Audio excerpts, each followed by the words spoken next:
Ladies and gentlemen, please welcome Elizabeth.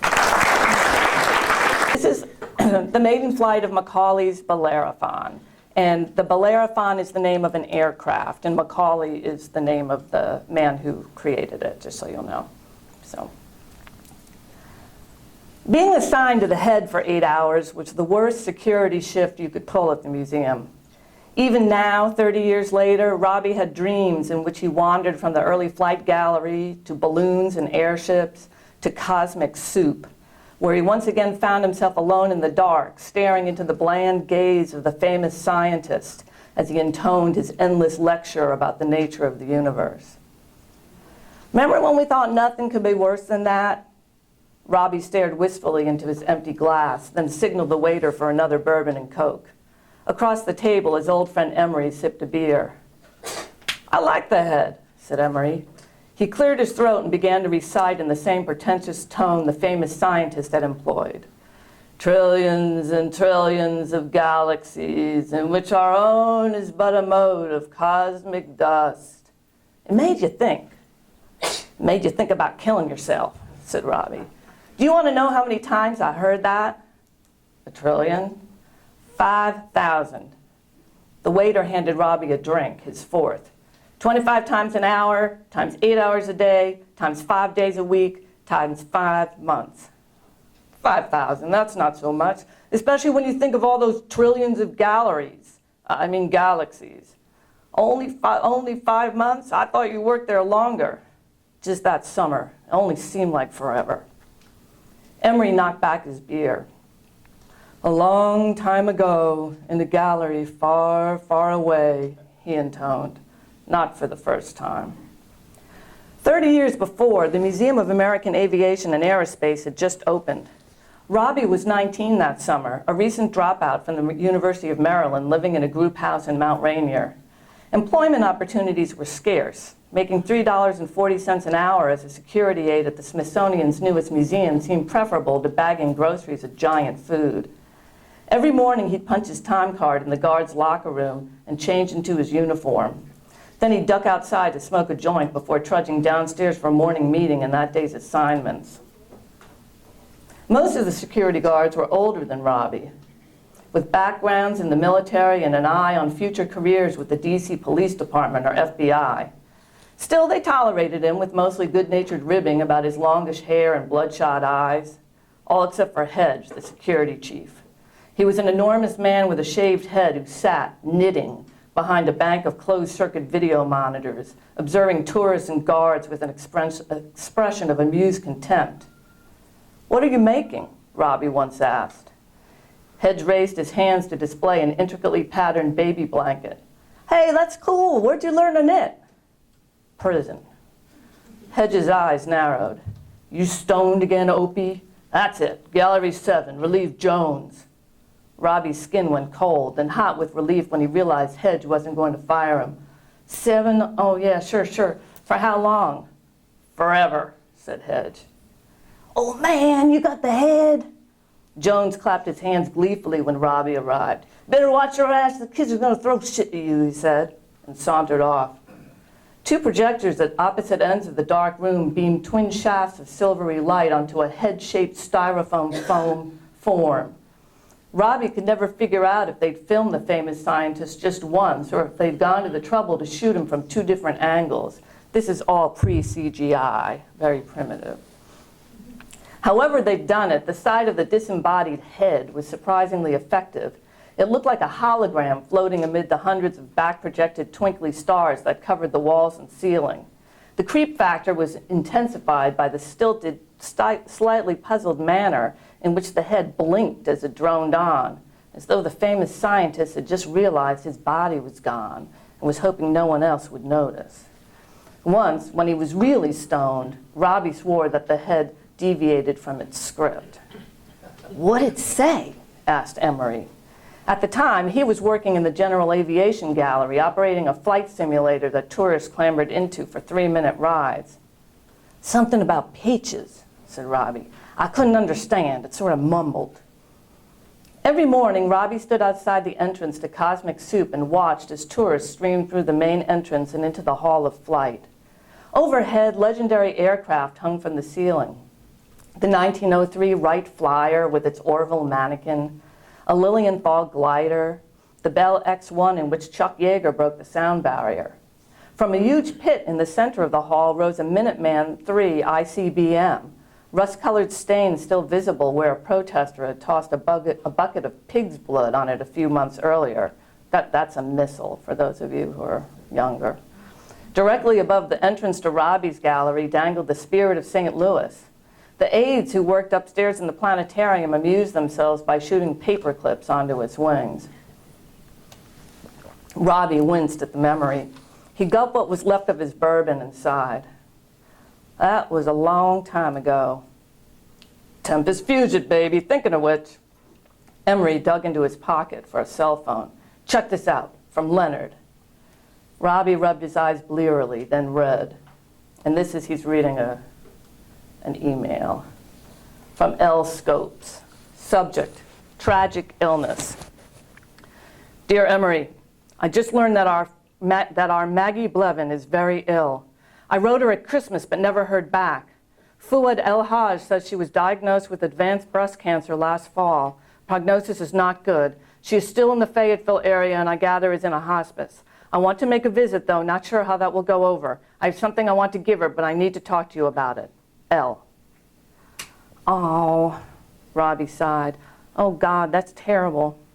Yeah, I'm sorry, but I figured you'd want to know.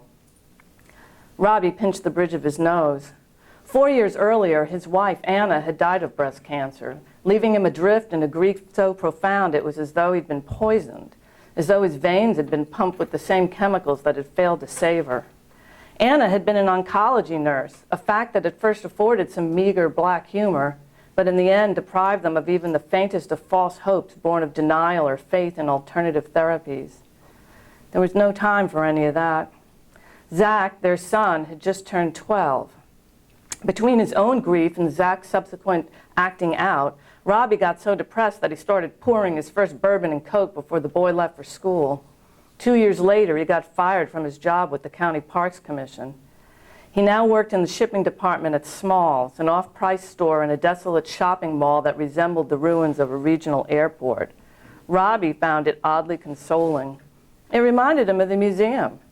The same generic atriums and industrial carpeting, the same bleak sunlight filtered through clouded glass, the same vacant-faced people trudging from dollar store to sunglass hut, the way they'd wandered from the General Aviation Gallery to Cosmic Soup.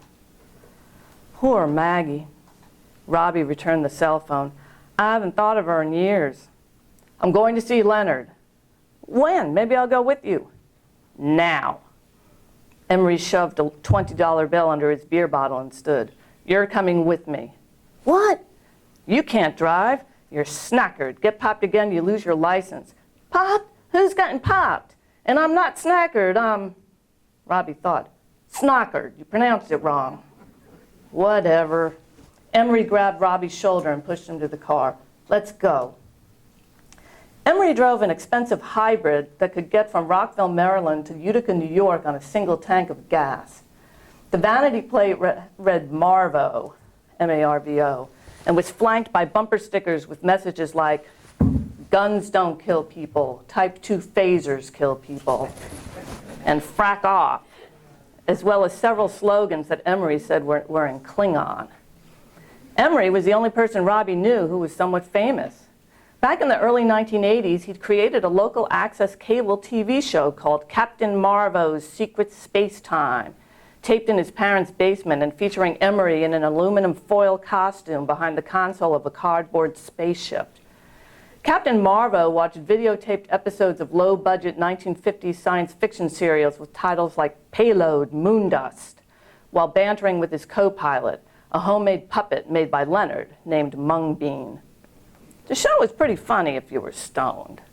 Captain Marvo became a cult hit, and then a real hit when a major network picked it up as a late-night offering. Emery quit his day job at the museum and rented studio time in Baltimore.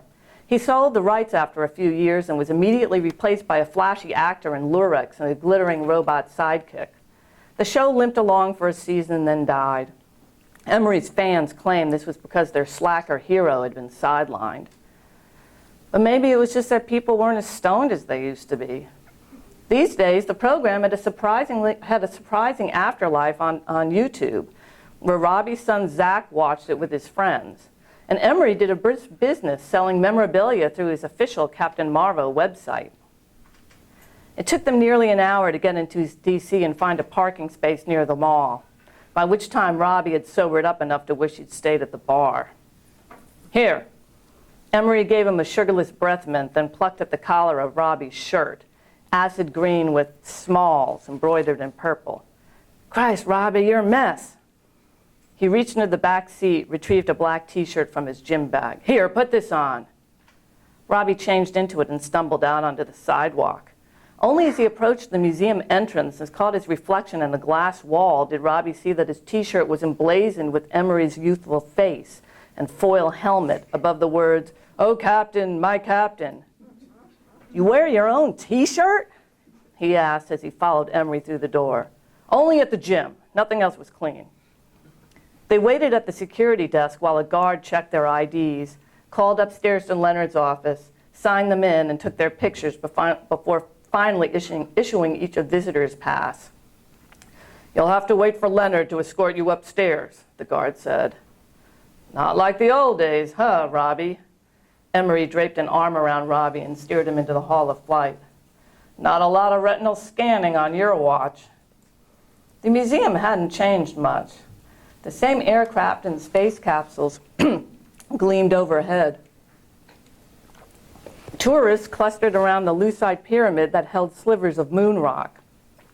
Sunburned guys sporting military haircuts and tattoos peered at a mock-up of an F-15 flight deck. Everything had that old museum smell. Soiled carpeting, machine oil, the wet laundry odor wafting from steam tables in the public cafeteria. The head was long gone.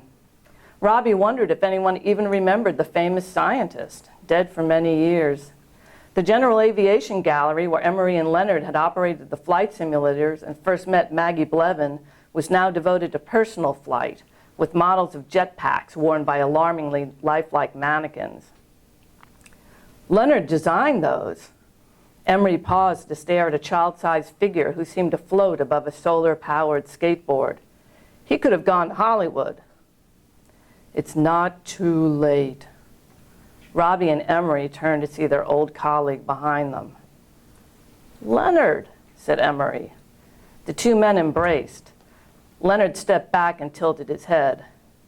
Robby, I wasn't expecting you. Surprise, said Robby. They shook hands awkwardly.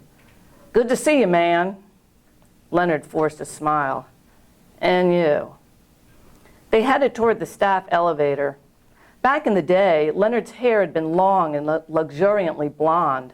It fell unbound down the back of the dog-shit yellow uniform jacket designed to evoke an airline pilot's that he and Emery and the other general aviation aides wore as they gave their spiel to tourists eager to yank on the controls of their linked trainers.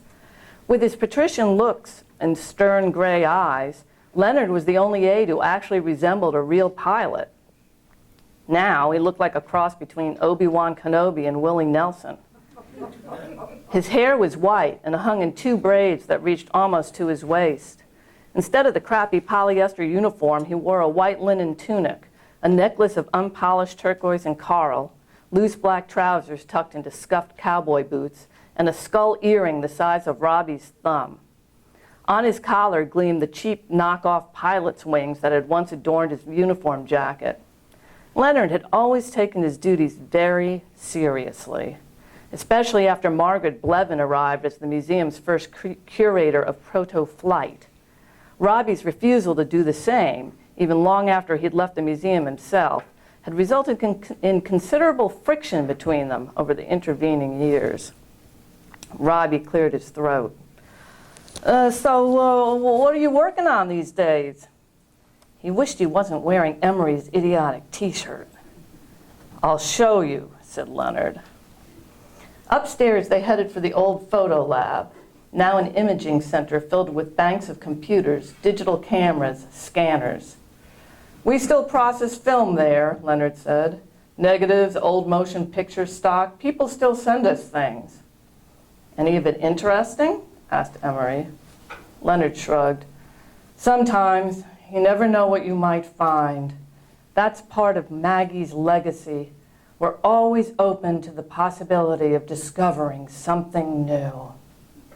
Robby shut his eyes. Leonard's voice made his teeth ache. Remember how she used to keep a bottle of scotch in that drawer underneath her purse? He said. Leonard frowned, but Emery laughed. Yeah, and it was good stuff, too. Maggie had a great deal of class, said Leonard in a somber tone. You pompous asshole, thought Robby. Leonard punched a code into a door and opened it. You might remember when this was a storage cupboard. They stepped inside. Robby did remember this place. Now it was a very crowded office. The shelves were crammed with books and curatorial reports dating back to 1981, and archival boxes holding God knows what. Leonard's original government job application, maybe. A coat had been tossed on the floor in one corner. There was a large metal desk covered with bottles of nail polish and an ancient swivel chair. Mostly, though, the room held Leonard's stuff. Tiny cardboard dioramas, mock-ups of space capsules and dirigibles. It smelled overpoweringly of nail polish. It was also extremely cold. Man, you must freeze your butt off. Robby rubbed his arms. Emery picked up one of the little bottles. You getting a manicurist license? Leonard gestured at the desk. I'm painting with nail polish now. You get some very unusual effects. I bet, said Robby, because you're like huffing nail polish. He peered at the shelves, impressed despite himself. Gee, Leonard, you made all these? Damn right I did. When Robby first met Leonard, they were both lowly GS1s. That's the lowest grade government job you can have, which I had. In those days, Leonard collected paper clips and rode an old Schwinn bicycle to work. He entertained tourists by making balloon animals. In his spare time, he created Mung Bean, Captain Marvo's robot friend, out of a busted lamp and some spark plugs. He also made strange ink drawings, hundreds of them, Montgolfier balloons with sinister faces, B-52s carrying payloads of soap bubbles, caricatures of the museum director and senior curators as greyhounds sniffing each other's nether quarters. It was this last, drawn on a scrap of legal paper, which Margaret Blevins picked up on her first tour of the General Aviation Gallery. The sketch had fallen out of Leonard's jacket. He watched in horror as the museum's deputy director stopped to retrieve the crumpled page. Allow me, said the woman at the director's side. She was slight, 40-ish, with frizzy red hair and enormous hoop earrings, wearing an Indian print tunic over tight sky blue trousers and leather clogs. She snatched up the drawing, stuffed it in her pocket, and continued her tour of the gallery. After the deputy director left, the woman walked to where Leonard stood beside his flight simulator, sweating in his polyester jacket as he supervised an overweight kid in a Chewbacca t-shirt. When the kid climbed down, the woman held up the crumpled sheet. Who did this? The other two aides, one was Emery, shook their heads. I did, said Leonard. The woman crooked her finger. Come with me. Am I fired? Asked Leonard as he followed her out of the gallery. No, I'm Maggie Blevins. We're shutting down those link trainers and making this into a new gallery. I'm in charge. I need someone to start cataloging stuff for me and maybe do some preliminary sketches. You want the job? Yes, stammered Leonard. I mean, sure. Great. She balled up the sketch and tossed it into a wastebasket. Your talents were being wasted. That looks just like the director's butt. Leonard's current job description read Museum Effects Specialist, grade 9, Step 10. For the last 2 decades, he'd created figurines and models for the museum's exhibits, not fighter planes or commercial aircraft. There was an entire division of modelers who handled that. Leonard's work was more rarefied. as evidenced by the dozens of flying machines perched wherever there was space in the tiny room. Rocket ships, bat-winged aerodromes, biplanes and triplanes and flying saucers, many of them striped and polka-dotted and glazed with, yes, nail polish in circus colors, so that they appeared to be made of ribbon candy. His specialty was aircraft that had never actually flown. In many instances, aircraft that had never been intended to fly. Crypto-aviation, as some disgruntled curator dubbed it. Leonard worked from plans and photographs, drawings, and uncategorizable materials he'd found in the archives that Maggie Blevins had been hired to organize. These were housed in a set of oak filing cabinets dating to the 1920s.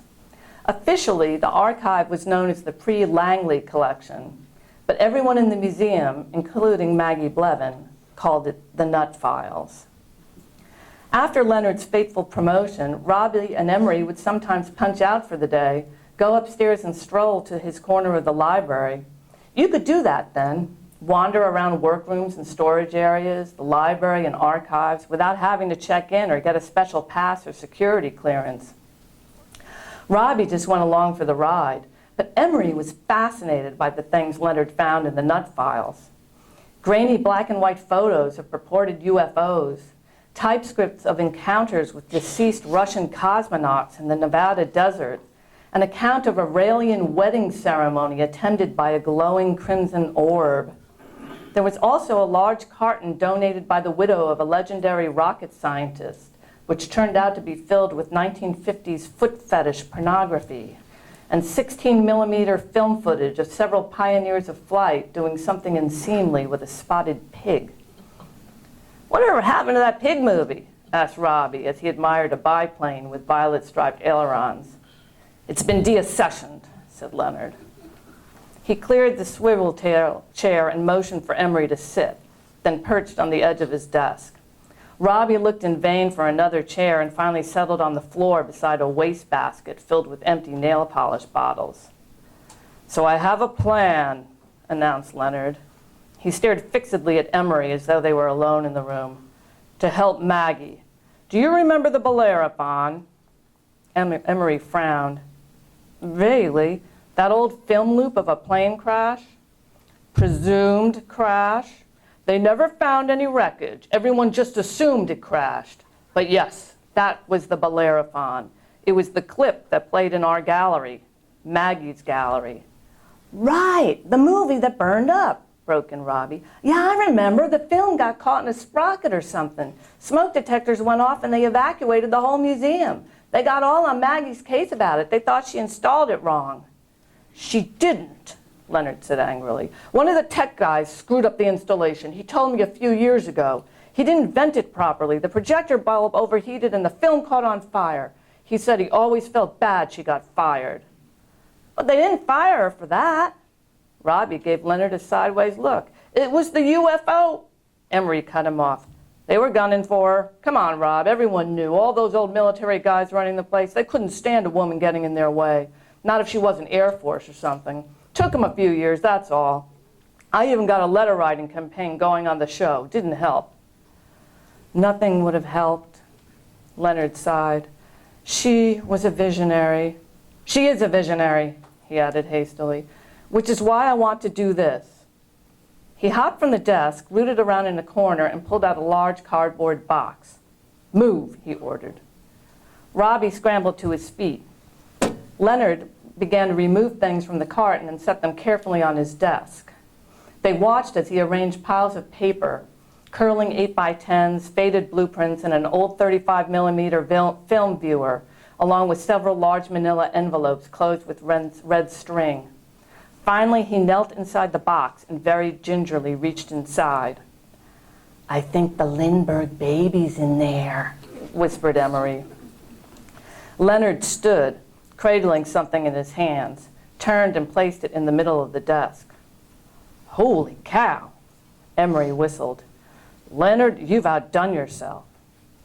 Robby crouched so he could view it at eye level. A model of some sort of flying machine. though it seemed impossible that anyone, even Leonard or Maggie Blevins, could ever have dreamed it might fly. It had a zeppelin-shaped body with a sharp nose like that of a Lockheed starfighter, slightly uplifted. Suspended beneath this was a basket filled with tiny gears and chains, and beneath that was a contraption with 3 wheels, like a velocipede. Only the wheels were filled with dozens of stiff flaps, each no bigger than a fingernail, and even tinier propellers. And everywhere there were wings, sprouting from every inch of the craft's body in an explosion of canvas and balsa and paper and gauze.